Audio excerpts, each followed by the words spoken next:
So we're trying to find the domain, not of f and not of g, but of f composed with g.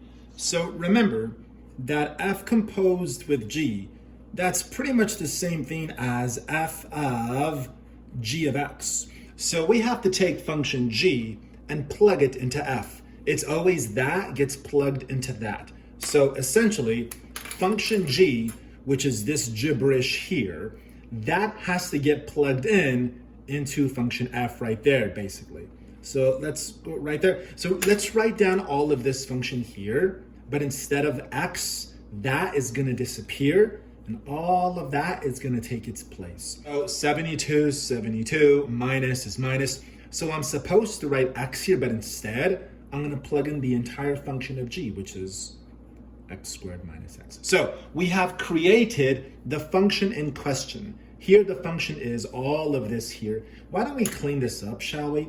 Let's put a 1 there and distribute the 1. And why don't we rearrange pieces here? This is the function in question. We need the domain of this and we are done. Now, what exactly do they mean by domain? Domain refers to all of the x values that we have permission to play with. Anytime you're square rooting, we do not want to square root a negative. So square rooting a number that's negative, that's bad. We don't want to square root negatives. We can square root 0 and we can square root positives. We're not trying to square root negatives. So what we have to do is we have to ensure that this stuff in here, whatever that is, that quantity cannot be negative. So we need 72 plus x minus x squared. That has to be greater than or equal to 0. This is what we need. We need that, whatever that is, it either has to be greater than 0 or at its lowest value, it has to be equal to 0. We don't want to play with a negative x squared, we want a positive. So for that reason, I am going to move everything to the other side. And if I do that, this would be 0 is greater than or equal. Can we agree that if I move all of these pieces to this side, this is what I would get? And the reason I moved everyone to that side is because I want the x squared to be positive, which now it is. Can we agree that this is the same as that, just written kind of backwards? And the reason I did that is so that my variables are on the left-hand side. Now, taking a look at this here, that can actually be factorized. If you do one of these thingamajigs here, this has the following factorization. X minus 9, x plus 8. Because if you multiply this out, if you go this times this times that, this times this times that, that's what you would get. And the reason this is good is because now what we do is we set each of these pieces equal to 0. Equal to 0. So this means x equals 9 and x equals negative 8. Now what we do with these numbers is we go to a number line and we make a cut at this location, negative 8. We make a cut at this location, which is 9. And now what we have to do is pick some test numbers. Give me a number that lives between negative 8 and 9. How about 0? Give me a number that lives here, bigger than 9. How about 10?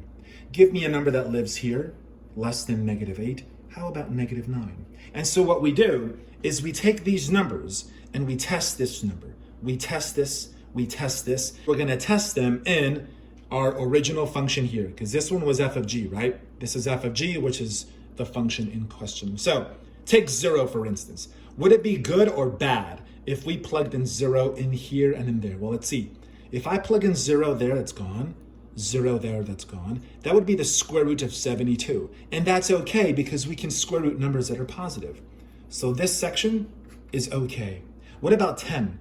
If I plug 10 in for x there and there, that would be 72 plus 10 minus 100. That would be a negative number. If you plug in 10 there and there, that'd be a negative, and we'd be square rooting a negative, and that's bad.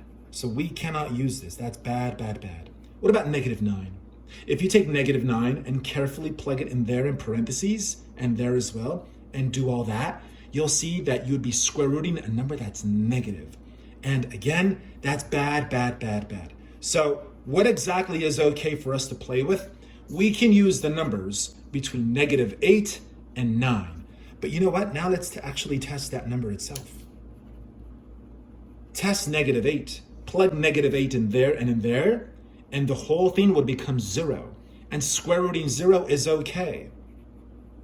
What about 9? Take 9, plug it in there, and that would actually be 0 again. Which makes sense because that's how you got these numbers, because you let these pieces equal 0. So anyways, the 9 is also okay. So what's the final answer? Here is the final answer. The domain would be everything between -8 and 9, including -8 and 9. Or maybe it's written like this: -8 less than or equal to x less than or equal to 9. So this is the notation. I'm not sure what style they prefer, but these are saying the same thing. So just as a recap, what you always do, if it says f of g, you take g and plug it into f, and you create the main primary function. Okay, you do some cleaning, that's the main primary function. Then you do some algebra with the inside, and you make sure that this quantity is greater than or equal to 0, assuming that's a square root. If there's no square root, then this video would be completely different. But under the assumption that there's a square root, ensure that the quantity inside is greater than or equal to 0.